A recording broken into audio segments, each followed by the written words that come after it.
Agent Sarah Chen's unmarked sedan pulled into Patricia's driveway at exactly 10:47 a.m., followed by a white van marked Colorado Bureau of Investigation, Financial Crimes Unit. Patricia watched from her kitchen window as two agents emerged. Their eyes immediately drawn to the barbed wire still wrapped around her porch. Mrs. Hawthorne. Agent Chen was younger than Patricia had expected, with sharp eyes that missed nothing. I'm Agent Chen, this is Agent Rodriguez. We spoke on the phone. Come in. And be careful of the wire, my neighbor's idea of community engagement. Agent Rodriguez photographed the barbed wire from multiple angles while Chen stepped inside, pulling out a digital recorder. Mrs. Hawthorne, before we begin, I need to clarify something. Our anonymous tipster claimed you'd discovered evidence of embezzlement and were planning to expose it. But based on your response earlier, that's not quite accurate. Patricia spread the documents across her dining table. Someone broke into my property last night and wrapped it in barbed wire. This morning I found these papers in my mailbox with a note saying this is why you had to be stopped. Chen's eyebrows rose as she examined the documents. Bank statements, invoices, meeting minutes, years of financial records. And you believe these were placed by the same people who vandalized your property? Richard Kowalski, HOA board president. He practically confessed when he came over this morning. Patricia recounted the conversation, watching Chen's expression grow darker with each detail. Shell companies, municipal contract fixing, threats of IRS audits. Chen made notes rapidly. Mrs. Hawthorne, what made you run for mayor? Any specific issues you wanted to address? Transparency in city contracts. When I moved here 5 years ago, I noticed the same companies kept winning municipal bids. Mountain View Construction, Kowalski Landscaping, Summit Property Management. Always the highest bidders, always getting approved. The same companies mentioned in your HOA records. Exactly. I started asking questions at city council meetings, filing public records requests. The deeper I dug, the more resistance I met. Agent Rodriguez entered, shaking his head. Professional job on that wire. Took someone at least 3 hours, probably more. They wanted to make a statement. Chen's phone buzzed. She glanced at it. Frowned. Mrs. Hawthorne, we just received another call. Someone claiming to be a concerned neighbor says you've been acting erratically, making wild accusations about city officials, and they are worried about your mental state. Patricia's stomach clenched. Let me guess. Anonymous. Richard Kowalski. Gave his name this time. Chen's tone was flat. Says you've been harassing HOA board members and making threats about exposing imaginary financial crimes. He's trying to discredit me before you can verify the evidence. What evidence? Chen's question was sharp. These documents, how do we know they are legitimate? How do we know you didn't fabricate them to support your accusations? The trap snapped shut around Patricia with brutal clarity. Richard hadn't just framed her as a whistleblower, he'd positioned her as an unstable mayor creating fake evidence to support paranoid delusions. Agent Chen, I was elected mayor 3 months ago on a transparency platform. These financial records show systematic embezzlement going back years. Why would I fabricate evidence against my own HOA? People do strange things when they are under pressure. Chen's voice remained neutral, professional. Especially when they are facing investigation themselves. What investigation? Rodriguez consulted his phone. Colorado Ethics Commission received a complaint yesterday about irregularities in your campaign finances. Anonymous tip claimed you were taking money from contractors in exchange for favorable treatment on municipal projects. Patricia felt the walls closing in. Every move Richard had anticipated, every angle covered. This is insane. I'm the one trying to stop the corruption, not participate in it. Chen gathered the documents. We'll need to verify these records independently.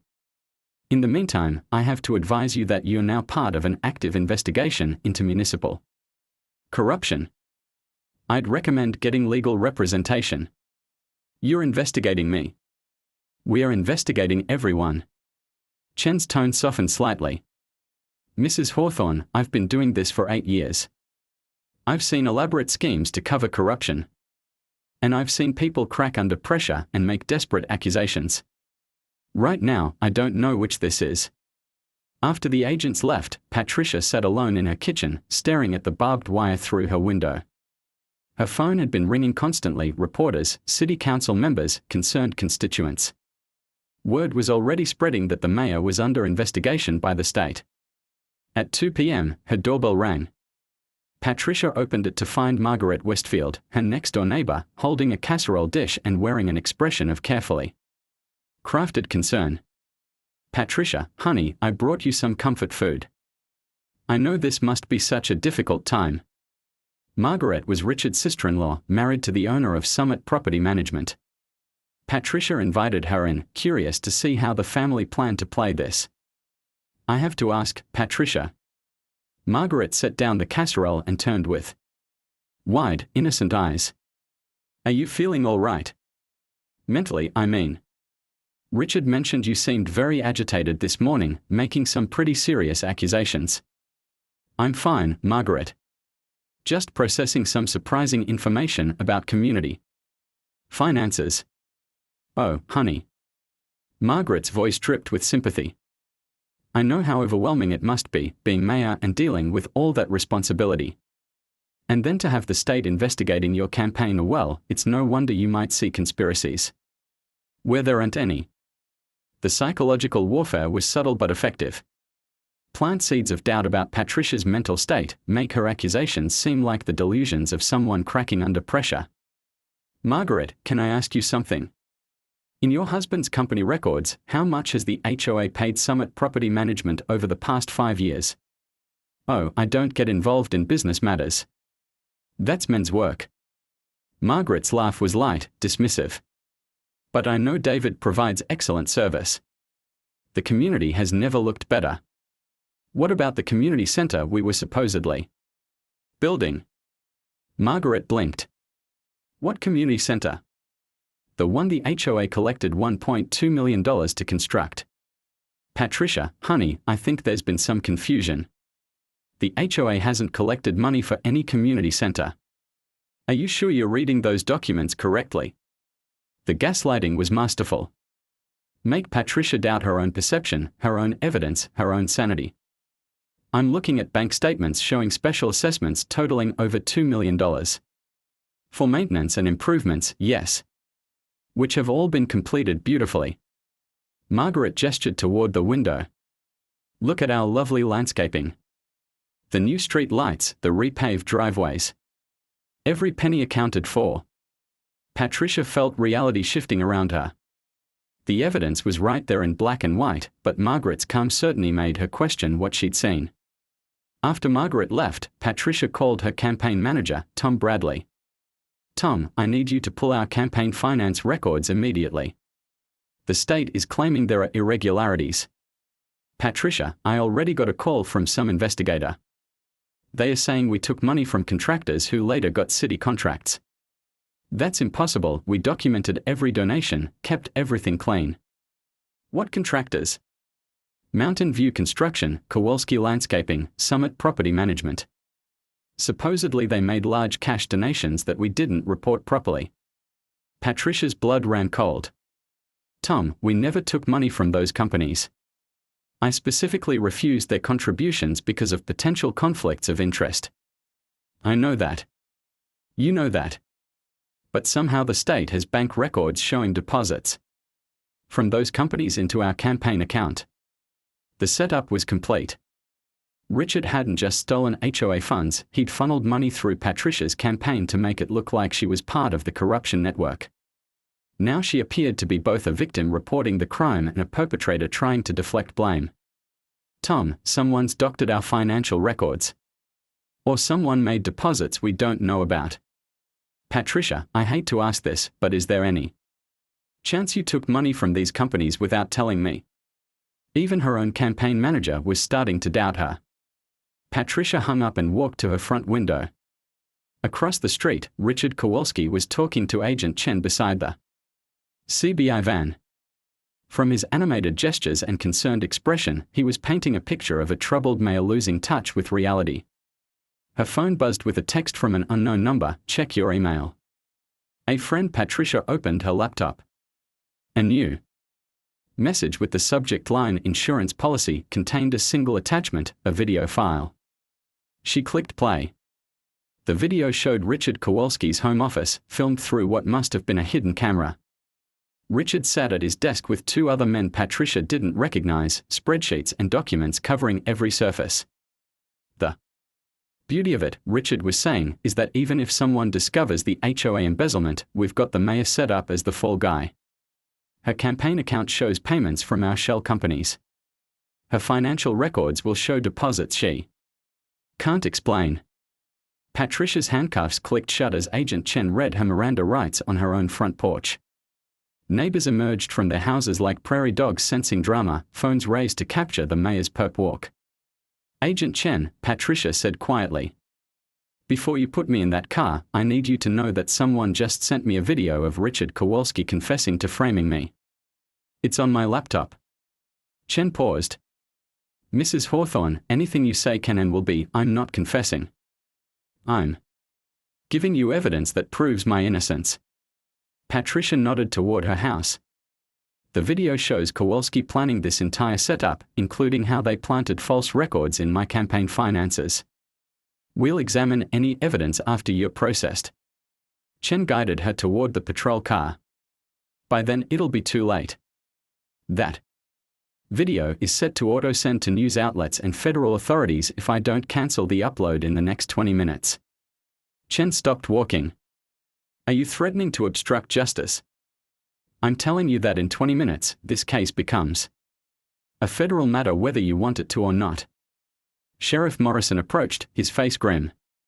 "Agent Chen, we need to talk privately." They huddled by the patrol car while Patricia stood cuffed on her own lawn, acutely aware of Richard Kowalski watching from his window with undisguised satisfaction. "Patricia!" A voice called from across the street. Maria Santos, the city clerk, was running toward them. "Patricia, don't say anything. I have information about the campaign finances." Agent Chen turned. This is an active arrest. Please step back. The deposits in her campaign account, they are forgeries." Maria was breathless, clutching a manila folder. "I've been going through city records all night. Those bank statements showing payments from construction companies, they are fake. The real bank records show no such deposits." Sheriff Morrison frowned. "How do you know they are fake?" "Because I process all the municipal contract payments. I know exactly how much those companies were paid by the city and when. The dates on the fake campaign deposits correspond exactly with city payments to the same companies, like someone was creating a paper trail to make it look like Patricia was getting kickbacks." Agent Chen examined the documents Maria handed. These are copies of city financial records. Official records. And they prove Patricia never took money from those contractors." Maria's voice strengthened. "But they also prove something else. Those companies were being vastly overpaid for city work. A simple road repair that should cost $50,000 was billed at $300,000. Landscaping work worth $10,000 was invoiced for $80,000. Patricia felt a spark of hope. "Maria, how long has this been going on?" "At least 5 years. Maybe longer." Maria looked directly at Sheriff Morrison. "Sheriff, your department's contract for vehicle maintenance. You should be paying $20,000 a year. According to these records, the city's been paying $60,000 to a company owned by Richard Kowalski's cousin." Morrison's face darkened. "That's impossible. I review every departmental budget. With respect, Sheriff, you review the budgets. The City Council approves. But the actual contracts and payments go through a different system, one controlled by the city manager's office." "Who's the city manager?" Agent Chen asked. "James Kowalski. Richard's brother." The pieces clicked into place with devastating clarity. The HOA embezzlement was just the visible tip of a much larger iceberg. The Kowalski family had embedded themselves throughout Pinecrest's government, skimming from every municipal department. While using the HOA as their personal ATM, Chen's phone buzzed. She answered, walking a few steps away for privacy. When she returned, her expression had changed. "Mrs. Hawthorne, we just received a call from the FBI Financial Crimes Task Force. They've been investigating municipal corruption in rural Colorado counties for the past 6 months. Your name came up as a person of interest." Patricia's heart sank. Even the feds were part of the frame job. "They want to meet with you immediately," Chen continued. "As a cooperating witness, not a suspect." "What?" "The FBI has been building a case against the Kowalski network for months. They've been waiting for someone with inside access to come forward with evidence." Chen pulled out keys to remove Patricia's handcuffs. "Apparently, someone contacted them this morning claiming to represent you, saying you had discovered the complete financial records of their operation." Patricia rubbed her wrists, mind racing. "Someone's been helping me. The documents in my mailbox, the video confession, someone inside their organization is feeding me information. Or someone outside who's been watching very carefully." A new voice spoke from behind them. They turned to see a woman in her 60s approaching, wearing a hiking jacket and carrying herself with quiet authority. She looked vaguely familiar, but Patricia couldn't place her. "Dorothy Hendricks," the woman introduced herself. "Jim Hendricks' widow." Patricia's breath caught. "Your husband was the previous mayor. The one who supposedly retired to Florida. The one who was murdered." Dorothy's voice was steady, matter-of-fact. 3 years ago, in what the local police ruled an accidental drowning." Sheriff Morrison shifted uncomfortably. "Mrs. Hendricks. There's no evidence to support." "There's plenty of evidence, Sheriff. You just haven't wanted to see it." Dorothy pulled out a tablet. "Jim spent his last 6 months as mayor documenting everything. Every fraudulent contract, every kickback, every shell company. He knew they were going to come for him eventually." She handed the tablet to Agent Chen. "That video of Richard Kowalski confessing. That's from Jim's home office. He had hidden cameras installed when he realized the scope of the corruption. He recorded dozens of conversations over those final months. Why didn't you come forward before?" Patricia asked. "Because they killed my husband the day before he was supposed to meet with federal investigators. Made it look like he slipped and hit his head while fishing, then fell into the river."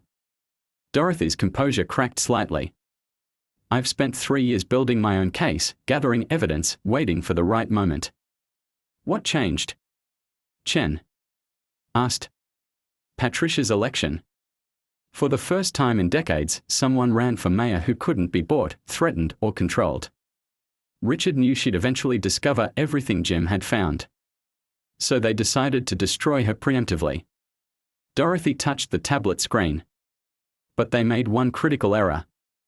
They assumed Jim's security system died with him. It didn't. I've been watching and recording their every move for 3 years, waiting for them to reveal their complete network." Agent Chen stared at the tablet. "How much evidence do you have?" "Everything. Financial records, recorded conversations, video surveillance, documentation of witness intimidation, proof of evidence tampering, and yes, proof that my husband was murdered when he got too close to exposing them." Patricia felt the weight of 3 years of grief and determination radiating from this quiet woman. "Mrs. Hendricks, why me? Why help me instead of taking this to authorities yourself?" "Because they needed a fall guy, and I needed them to think they were still in control." Dorothy's smile was sharp as broken glass. "Every piece of evidence they planted to frame you has been documented. Every lie they told about your mental state has been recorded. They built their own trap, Patricia. They just didn't realize they were the ones walking into it." Sheriff Morrison looked increasingly uncomfortable. "Mrs. Hendricks, if you had evidence of murder, you should have what, Sheriff? Reported it to the same department that ruled it an accident without a proper investigation. The same department that's been taking money from the Kowalski family for years." Dorothy's voice hardened. "I've seen the records, Sheriff. Your department's budget has been inflated by 40% annually, with the excess going to equipment purchases from companies that don't exist. Morrison stepped backward as if physically struck. That's impossible. I would never knowingly participate. But James Kowalski has been managing municipal budgets for 8 years. Every department head in this city has been unknowingly participating in fraud simply by accepting the budgets they were given. Agent Chen was scrolling through the tablet, her expression growing darker. Mrs. Hendricks, this is extensive. We are talking about a conspiracy involving dozens of people across multiple government levels. 15 shell companies, 8 government officials, $12 million in stolen funds, and at least 1 murder. Dorothy's voice was steady. Professional. I used to be a forensic accountant before I married Jim. I know how to build an airtight case. Patricia felt the full scope of what she'd stumbled into. They weren't just stealing HOA funds. They were looting the entire city. And when you got elected promising transparency and accountability, you became an existential threat to the whole operation. Dorothy looked at Patricia with something approaching admiration. They couldn't buy you, so they decided to destroy you. But in trying to frame you, they exposed their complete network. Agent Chen closed the tablet. Mrs. Hendricks, I need to contact the FBI task force immediately. This evidence is already in their hands, Dorothy interrupted. I sent everything to federal authorities this morning, along with a complete breakdown of the frame job against Patricia. They are issuing arrest warrants as we speak. As if summoned by her words, 3 black SUVs rounded the corner, moving. The Pinecrest Community Center had never hosted a meeting like this one. Patricia stood at the podium, looking out at 200 residents packed into folding chairs, their faces ranging from shocked to furious to bewildered. News crews lined the back wall, cameras focused on what had become Colorado's biggest municipal corruption story in decades. Ladies and gentlemen, Patricia began, her voice steady despite the magnitude of what she was about to reveal. 2 weeks ago, many of you watched me get arrested in my own driveway. Today, I'm here to explain exactly what your HOA board and city government have been doing with your money for the past 8 years. The room was dead silent except for the click of camera shutters. The total amount stolen from this community exceeds $14 million. Every special assessment you paid, every municipal tax increase, every utility rate hike, roughly 60% of those funds were diverted to shell companies owned by members of the Kowalski family network. A woman in the third row raised her hand. Patricia, are you saying our HOA fees were completely fake? Not fake. Inflated. You were told the money was going to community improvements, emergency funds, and maintenance. Some of it was. But most went to companies that either provided no services or charged 10 times the market rate for basic work. Patricia clicked to the first slide of her presentation. Bank records filled the projection screen. Hillcrest Meadows. HOA collected $2.3 million in special assessments over 5 years. Of that, $1.8 million went to 3 companies: Mountain View Construction, Kowalski Landscaping Solutions, and Summit Property Management, all owned by Richard Kowalski's immediate family. Murmurs rippled through the crowd. Patricia recognized faces, neighbors who'd defended the board, who'd called her accusations crazy just 2 weeks ago. The community center you were told was being built? The construction contract was real. Mountain View Construction was paid $1.2 million for the project. But as you can see by looking around this room, we are meeting in the old community center. That was built in 1987. The new one never existed except on paper. Margaret Westfield stood up, her face flushed. Patricia, this is very dramatic, but where's your proof? Anyone can create fake documents on a computer. Patricia had been waiting for this moment. Margaret, I'm glad you asked. Agent Chen, would you please join me? Agent Sarah Chen approached the podium carrying a banker's box. Ladies and gentlemen, I'm Agent Chen with the Colorado Bureau of Investigation. What Mayor Hawthorne is presenting tonight represents the largest municipal fraud case in state history. Every document, every bank record, every financial statement has been verified by federal forensic accountants. She opened the box and pulled out evidence bags. We've recovered over 3,000 pages of documentation, including recorded Conversations between the conspirators planning how to frame Mayor Hawthorne for their crimes. A man Patricia didn't recognize raised his hand. What about the people who weren't part of the conspiracy?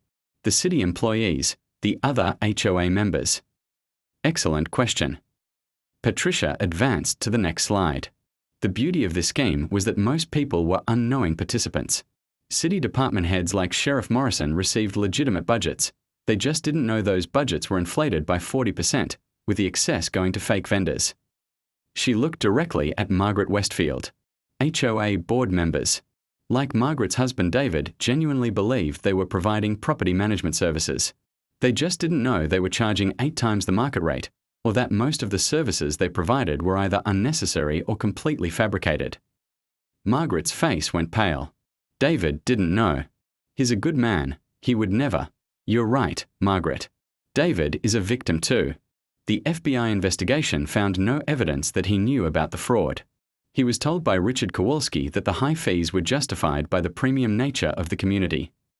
Relief flooded Margaret's features, followed immediately by anger. That bastard Richard used my husband as a front for his stealing. Him and dozens of others. Patricia clicked to an organizational chart. This wasn't a conspiracy where everyone knew everything.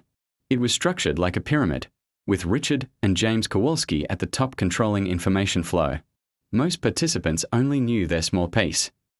Dorothy Hendricks stood up from the front row. Many residents recognized her, though few knew she'd been secretly investigating the corruption for 3 years. I'd like to say something, if I may. Dorothy's voice carried easily through the quiet room. My husband Jim started noticing irregularities in 2021. He tried to investigate quietly, thinking it was simple financial mismanagement. When he realized the scope of the theft, he planned to go to federal authorities. The room was completely silent now. Richard Kowalski murdered my husband to prevent that testimony. Made it look like an accident. Dorothy's voice didn't waver. For 3 years, I've watched his killers walk free while they continued stealing from all of you. When Patricia was elected, I knew they'd try to destroy her the same way they destroyed Jim. A collective gasp went through the crowd. Several people were openly crying. The barbed wire around Patricia's house wasn't just vandalism. It was psychological warfare designed to make her appear unstable before they completed their frame job. If Dorothy Hendricks hadn't spent 3 years documenting everything, Patricia would be in federal prison right now for crimes she didn't commit. Tom Bradley, Patricia's campaign manager, stood up. What happens to the money? Can any of it be recovered? Agent Chen answered. We've frozen approximately $8.2 million in assets across various accounts and properties owned by the shell companies. The court will determine how much can be returned to the community, but early estimates suggest you'll recover 60 to 70% of what was stolen. What about our homes? Asked an elderly man near the back. We've been paying inflated HOA fees for years. Are our property values going to crash? Patricia had anticipated this question. Actually, the opposite may be true. This community has been artificially expensive to live in because of the theft. With legitimate management and proper fee structures, Hillcrest Meadows will become more affordable while maintaining property values. She clicked to the final slide. Going forward, here's what changes immediately. First, the HOA is being dissolved and reconstituted with completely new leadership and transparent financial oversight. Second, all city contracts are being reviewed and rebid with proper competitive processes. Third, we are establishing a citizen oversight committee to ensure this never happens again. Margaret Westfield raised her hand again. Patricia, I owe you an apology. We all do. When you were arrested, I believed. I thought you'd lost your mind. That was the point, Margaret. They spent months undermining my credibility before making their move. If not for Dorothy's evidence, their plan would have worked perfectly. A younger woman Patricia recognized as a recent transplant from Denver stood up. What about the people who participated? Are they all going to prison? Agent Chen answered. Richard Kowalski, James Kowalski, and 3 other core conspirators are facing federal charges including racketeering, fraud, murder, and conspiracy. They're looking at 25 to life. The peripheral players who were unknowing participants face civil penalties but no criminal charges. And David? Margaret asked quietly. Your husband's company will forfeit its ill-gotten gains, but he personally faces no criminal liability. The court recognizes he was manipulated by the conspirators. Patricia looked out at her community, scarred but not broken, angry but ready to rebuild. I know this is overwhelming. I know it's hard to accept that people you trusted were systematically stealing from you for years. But I want you to know that Pinecrest is going to come out of this stronger. How can you be sure? Someone called out. Patricia smiled. Because you just proved it. 2 weeks ago, many of you believed I was a corrupt mayor making wild accusations. Tonight, you're here demanding answers and accountability. That's exactly the kind of community engagement that prevents corruption in the first place. As the meeting wound down, Dorothy Hendricks approached the podium. Patricia, there's something else you need to know. Jim left detailed recommendations for reforming city government. He spent his last months designing systems that would make this kind of corruption impossible.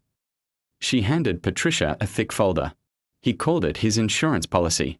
Not just evidence of the crimes, but a blueprint for prevention. Patricia opened the folder to find comprehensive plans for financial oversight, mandatory audit procedures, citizen review boards, and transparency. Requirements. Her murdered predecessor had spent his final months ensuring his successor would have the tools to build something better. Dorothy, this is incredible.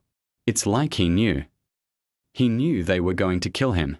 But he also knew someone honest would eventually take his place. Dorothy's smile was sad but proud. Jim would be very happy that someone was you. Outside the community center, news crews captured residents embracing, crying, and making plans to rebuild their neighborhood.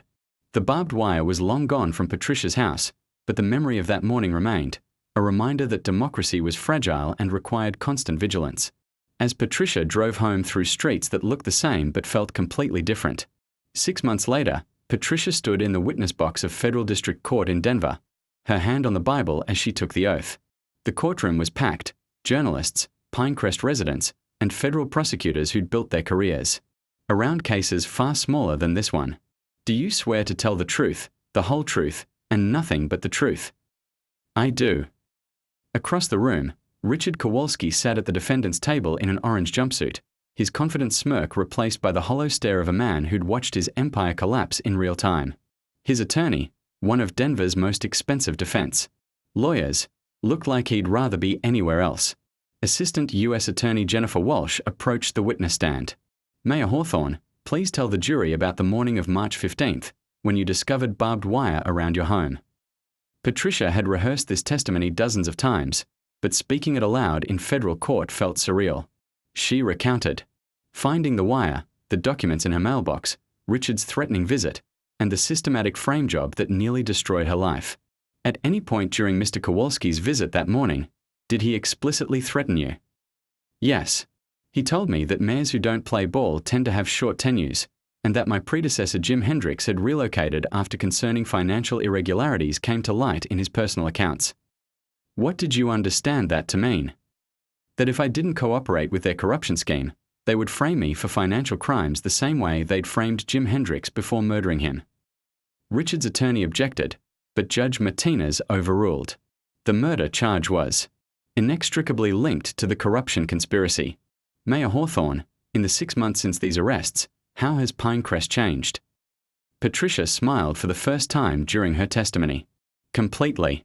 We've implemented every reform Jim Hendricks recommended. All city contracts now go through competitive bidding with citizen oversight. Financial records are published monthly and audited quarterly by independent firms. HOA fees have dropped by 60% while actual services have improved. And the recovered funds? $9.1 million has been returned to the community. We've built the community center that residents paid for years ago, installed actual improvements to landscaping and infrastructure, and created an emergency fund with genuine oversight. During cross-examination, Richard's attorney tried to paint Patricia as an ambitious politician who'd fabricated evidence to eliminate her enemies. It was a desperate strategy that fell apart when the prosecution played the surveillance video of Richard planning her frame job. That's your client's voice on the recording, is it not? Attorney Walsh asked during redirect. Yes. And his, discussing how to plant false evidence in Mayor Hawthorne's campaign finances. Yes. How to manipulate forensic accounting to create problems where none existed. Yes. How to drive her to mental breakdown through psychological warfare. Yes. The trial lasted 3 weeks. Witness after witness testified to the scope of the conspiracy. City employees who'd unknowingly processed fraudulent invoices, contractors who'd been excluded from bidding processes, residents who'd paid assessments for non-existent projects. The most powerful testimony came from Dorothy Hendricks, who walked the jury through 3 years of surveillance footage showing the conspiracy in action. When she described finding her husband's body and knowing immediately that his accident was murder, several jurors were openly crying. Mrs. Hendricks, the prosecutor asked, "Why didn't you go to local authorities with this evidence immediately, after your husband's death?" "Because I knew they were compromised." Sheriff Morrison's department had been taking money from the Kowalski network for years. The city manager was Richard's brother. The HOA board was run by family members and associates. There was literally no one in local government I could trust. So what did you do? I became a ghost. I watched, I recorded, I documented everything while they thought they'd gotten away with murder. I waited for someone honest to emerge who could help me bring them to justice. And that person was Mayor Hawthorne. Patricia Hawthorne is the only reason any of us are sitting in this courtroom today. Without her courage and integrity, Richard Kowalski would still be stealing from my community while my husband's murder went unsolved. The defense's case lasted 2 days and consisted mainly of character witnesses claiming Richard was a pillar of the community who'd been railroaded by overzealous prosecutors. It was pathetic and everyone knew it. During closing arguments, the prosecutor displayed a blown-up photograph of Patricia's house wrapped in barbed wire. Ladies and gentlemen, this image represents everything that's wrong with unchecked power. When Richard Kowalski wrapped Mayor Hawthorne's home in wire, he wasn't just vandalizing property, he was sending a message that anyone who challenged his authority would be destroyed. She pointed to Richard at the defendant's table. This man murdered a sitting mayor, stole $14 million from his own neighbors, and orchestrated an elaborate frame job to destroy the woman who dared to seek justice. He turned local government into his personal ATM and killed anyone who threatened to expose him. But his plan had one fatal flaw. He underestimated the determination of Dorothy Hendricks and the integrity of Patricia Hawthorne. He thought he could intimidate them into silence or destroy their credibility with lies. Instead, he gave them the evidence they needed to bring him to justice. The jury deliberated for 4 hours. On the charge of conspiracy to commit murder in the first degree, how do you find? Guilty. On the charge of racketeering? Guilty. On the charge of conspiracy to commit fraud? Guilty. Patricia felt tears streaming down her face as the verdicts continued. Guilty on all 47 counts. Richard Kowalski would die in federal prison. 6 weeks later, Patricia stood in Jim Hendricks Memorial Garden as mayor, watching children play on equipment bought with recovered stolen funds. The garden sat where Richard's house had been, transformed from a symbol of corruption into a space for community healing. Dorothy Hendricks approached, carrying a manila envelope. "Patricia, I have something for you." Inside was a letter in Jim's handwriting, dated the day before his murder. Asterisk to whoever follows me as mayor.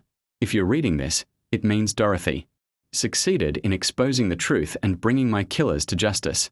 It means Pinecrest has a leader with the courage to do what's right, even when it's dangerous. The reforms I've outlined will prevent another conspiracy like this one, but only if you have the will to implement them. Remember that democracy isn't a spectator sport. It requires constant vigilance, continuous participation, and leaders willing to put community above personal gain. Take care of my town. Take care of my people. And take care of my Dorothy. She's been through hell to get justice for both of us. With hope and respect, Jim Hendricks * Patricia folded the letter carefully. Across the garden, she could see Margaret Westfield helping her grandchildren on the swings, Sheriff Morrison, cleared of any wrongdoing, chatting with neighbors, and dozens of residents who'd learned that their voices mattered in ways they'd never imagined. "Dorothy, what's next for you?" The older woman smiled. "I'm running for city council. Turns out watching corruption for 3 years taught me a lot about how government should actually work." Patricia laughed. "Jim would be proud. He'd be proud of both of us. We kept his promise. We took care of his town." As the sun set behind the Colorado mountains, Patricia walked through streets that finally felt like home. The barbed wire was gone, the corruption was exposed, and the community was healing. Tomorrow would bring new challenges, but tonight, justice had been served. In the distance, she could hear children playing and neighbors talking, the sound of a democracy that had bent but not broken under the weight of greed and violence. It was the most beautiful sound in the world. Richard Kowalski's reign of terror was over. Pinecrest belonged to its people again. And Patricia Hawthorne, the mayor they'd tried to destroy, had ensured it would stay that way forever. The barbed wire gleams in the morning sun, wrapped around Mayor Patricia Hawthorne's cabin like a steel cocoon of revenge. But when the state investigator pulls up the HOA's financial records, the real crime isn't the wire, it's what the residents discovered buried in their community's books. Someone's been stealing millions, and the mayor just became their worst nightmare. Patricia Hawthorne's coffee mug shattered against the kitchen floor as she stared out her window. The barbed wire coiled around her cabin's porch railings caught the dawn light like deadly Christmas tinsel, each barb a metallic accusation glinting in the Colorado mountain air. "Those bastards," she whispered, her breath fogging the glass. 3 months as Pinecrest's mayor, and this was what her neighbors thought of her reforms. Her phone buzzed. Text from an unknown number. "Check your mailbox, Your Honor." Patricia's bare feet found her hiking boots, and she stepped onto the porch carefully, mindful of the wire that had been methodically wrapped around every rail, post, and beam. Someone had spent hours doing this, hours in the dark, with tools and planning and pure, focused hatred. The mailbox hung open like a broken jaw. Inside, a manila envelope thick with documents. Her hands trembled as she pulled out. Photocopied financial statements, bank records, and what looked like years of HOA meeting minutes. A yellow sticky note on top read, "This is why you had to be stopped." The bored Patricia's stomach dropped as she scanned the first page. Hillcrest Meadows Homeowners Association. Her HOA. The same HOA that had been demanding she resign as mayor, claiming conflict of interest ever since she'd taken office. The numbers didn't add up. Special assessments totaling $2.3 million over 5 years. Emergency Landscaping Fund, $800,000. New Community Center Fund, $1.2 million. But Patricia walked these streets every morning. There was no new community center. The landscaping consisted of some half-dead shrubs and a rusted mailbox kiosk. Her neighbor's door slammed. Richard Kowalski marched across his perfectly manicured lawn, his HOA board president badge pinned to his polo shirt like a medal of honor. "Enjoying your morning surprise, Madam Mayor." Richard's voice carried the satisfied tone of a man who'd been planning this moment for months. "Richard, what the hell is this?" Patricia held up the wire cutters she'd grabbed from her garage. "This is criminal destruction of property." "Is it?" Richard smiled, pulling out his phone. Because according to HOA Covenant 15.3, any modifications to exterior property require board approval. Your campaign signs, your new porch light, even that ridiculous flagpole you installed, all violations. The wire is simply our way of ensuring compliance until you remedy the situation. By making my home look like a prison.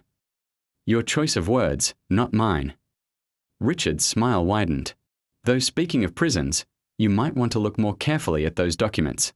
Amazing what an audit can turn up when residents start asking the right questions. Patricia's pulse quickened. "What audit?" "The one we commissioned when you started poking around city contracts, asking questions about which local companies get municipal work." Richard stepped closer, lowering his voice. "See, Patricia, some of us have been very comfortable with how things work in Pinecrest. Very comfortable indeed. And then you show up with your transparency initiatives and your public records requests. You're stealing HOA funds. I'm managing community resources efficiently. There's a difference. Where's the community center, Richard? Where's the $1 million landscaping?" Richard's laugh was sharp as barbed wire. "You really want to?" "No. Mountain View Construction. Kowalski Landscaping Solutions. Summit Property Management. All perfectly legitimate companies providing perfectly legitimate services to our community." The pieces clicked together in Patricia's mind. Your companies. My companies. My brother's companies. My cousin's companies. We keep it in the family. Patricia. Keep the money local. Keep the community strong. You've been embezzling millions from your own neighbors. I've been maintaining property values and ensuring quality services.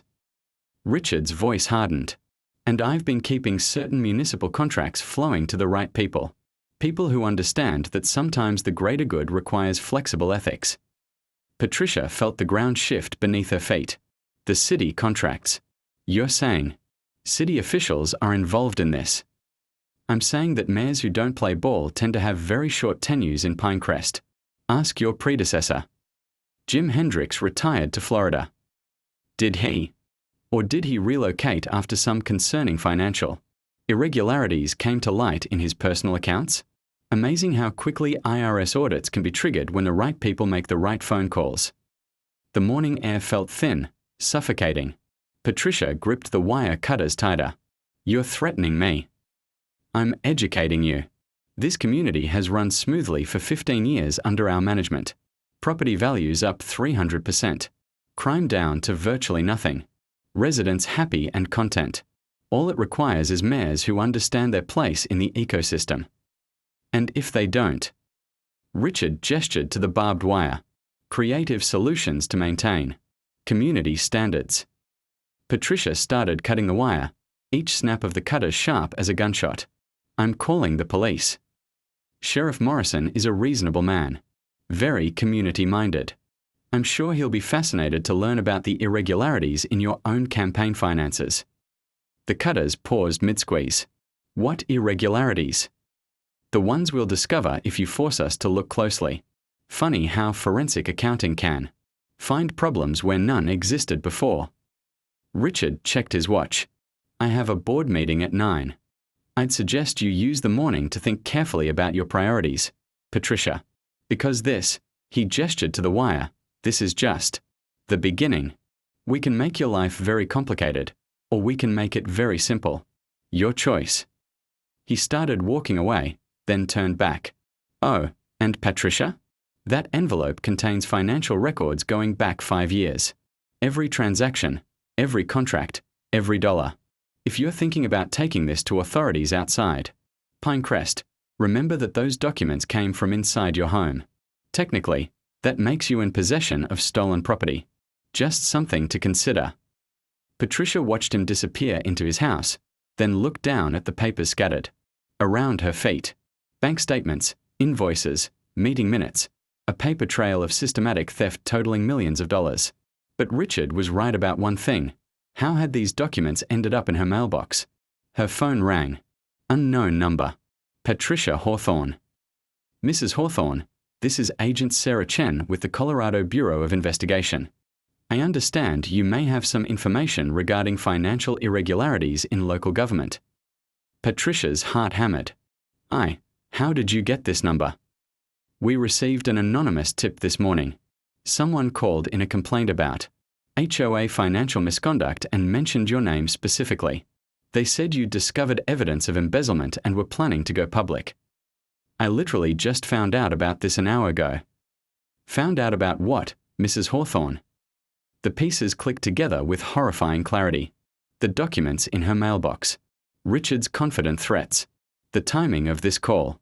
They'd set her up, made it look like she was the whistleblower, the one who'd stolen the records, the one who'd called in the investigation. Mrs. Hawthorne, are you there? Patricia stared at the barbed wire coiled around her porch, at the scattered financial documents, at Richard Kowalski's house where she could see him watching from his window with that same satisfied smile. Yes, she said quietly. I'm here. And Agent Chen? You're going to want to see this evidence in person. All of it. We'll be there in 2 hours. Patricia ended the call and looked down at the documents again. Richard had made one crucial mistake. In his perfect setup, he'd given her everything. Every transaction, every shell company, every fraudulent contract. In trying to frame her as the thief, he'd handed her the complete roadmap of his crime. The barbed wire suddenly didn't look like a prison anymore. It looked like the coil of a trap, and Patricia realized she wasn't the one caught in it.